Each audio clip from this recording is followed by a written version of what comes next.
Hi, I'm Milton Rendell and welcome to Real News Friday. Look, market the last couple of weeks, school holidays, things get a little bit slower. People don't make as many decisions because they're too busy running around after their kids. Does that ring a bell? Yes, it does. So the last couple of weeks have been a bit quieter.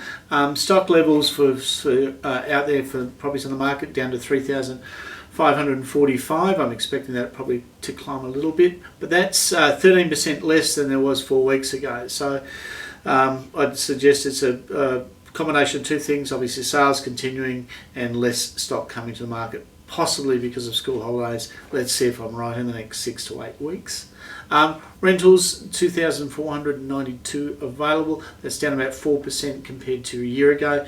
So the rental market still stays the same, as in there we still have a shortage of properties to the market, and as I've explained a number of times, there's been a lot of owners cashing out and people have been buying them, have been owner occupiers in preference to investors. So rents still continue to stay fairly high, and the forecast from the Real Estate Institute and all these economists going forward are still saying the price of housing will continue to go up. Some are speculating as high as another 10% over the next 12 months.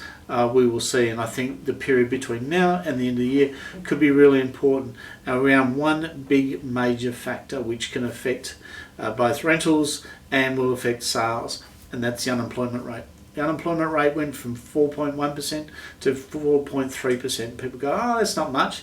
It is. That's quite, think about the size of our population, up 0.2%. Let's see how that affects us over the next 3 months. And I think that's how long it'll take to impact the market, if it impacts it at all. But we will see and we'll monitor. But if the unemployment rate continues to go up, I think that will first impact, certainly will affect probably properties coming to the market. There'll be a few probably come on. And the other thing is the rental market, because obviously people won't be able to afford their rents as well. Let's see. Hopefully it doesn't go in that direction. But that is a small climb. That's the first one we've seen. And having said that, the Reserve Bank chose not to decrease interest rates, and I would say that's because they have lots of question marks on the direction of the economy, and we will see. Next 3 months could be really, really interesting. Look forward to speaking to you again next week.